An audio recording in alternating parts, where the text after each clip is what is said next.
In the heart of the wilderness, a fragile lynx cub finds itself face to face with a deadly grizzly encounter. Outnumbered, outmatched, and utterly defenseless, its fate seems sealed. But just when all hope fades, something truly incredible unfolds. At night, the forest transformed into an entirely different world, unfamiliar and cloaked in a dense darkness that settled like a heavy shroud. Every sound, every shift of the wind carried a strange weight. The only comfort came from the fire crackling between the two men, its flickering light casting restless shadows across the trees. Jonathan and his companion sat close to the fire, soaking in the warmth that pushed back the damp, creeping chill of the night. Jonathan nudged the glowing embers with a stick, sending a spray of sparks into the air. "East Ridge Trail tomorrow," he said. "Should be less undergrowth." His companion stretched out his legs with a nod. "Works for me. But if we hit another flooded path, it's on you." Jonathan smirked, a reply forming on his lips, until the forest cut him off.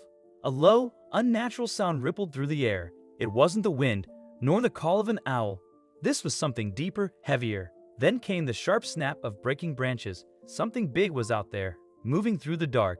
Both men froze. Jonathan silently reached for his flashlight. No words were needed. Instinct had already taken hold. They stood slowly, boots sinking into the damp, yielding earth. The flashlight beam sliced through the dark, brushing against trunks and undergrowth. Then, deep, fresh tracks in the mud. "Bear," Jonathan whispered, crouching beside the prints. "A big one." The tracks hadn't been there earlier. More rustling ahead, closer now. Hearts quickened. Jonathan motioned for his friend to move quietly. They followed the trail through the underbrush, their footsteps muted on the damp forest floor. Another sound, a deep growl, followed by a high-pitched yelp. Silence. Dread curled in their stomachs. They stepped into a clearing. The flashlight caught a shape on the ground. A lynx, or what was left of one.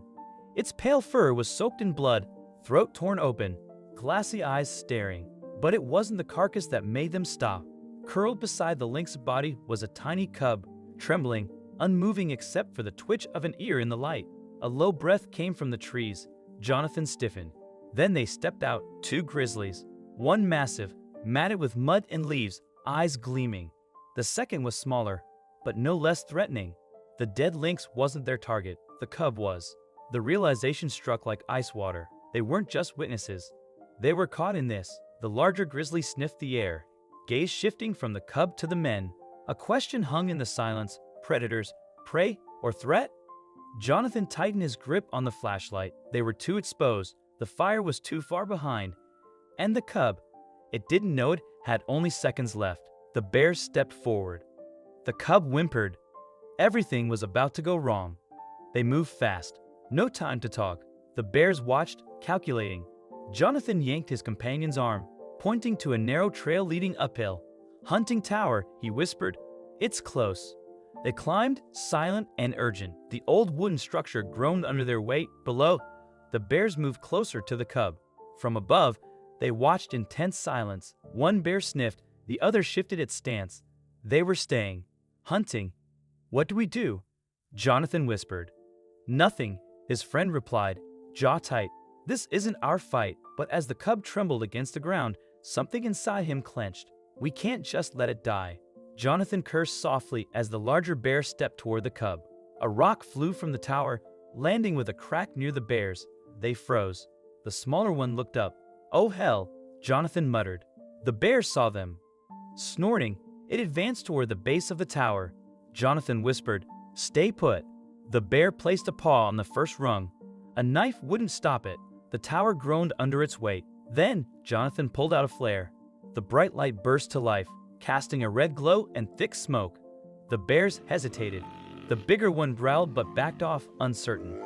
Jonathan waved the flare, voice low. "Go!" Finally, the larger bear turned. The second followed. They vanished into the trees. They didn't move for minutes.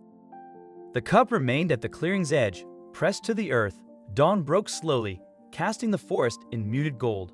The grizzlies hadn't returned, yet the cub stayed frozen. Jonathan rolled his stiff shoulders. "We should move soon." They heard it first, a soft rustle. Not a bear, something moved with controlled silence. Then it stepped into view, a wolf, alone. dark fur streaked with silver, scars across its muzzle. It didn't lunge, didn't growl, just watched the cub. The cub trembled, but didn't move. The wolf stepped closer, posture wrong for a predator. It wasn't hunting, it was assessing. Then, the movement, one of the grizzlies returned, massive, snorting, sniffing the air. It saw the wolf, the cub, and a threat. The wolf angled itself between the cub and the bear. "What the hell is it doing?"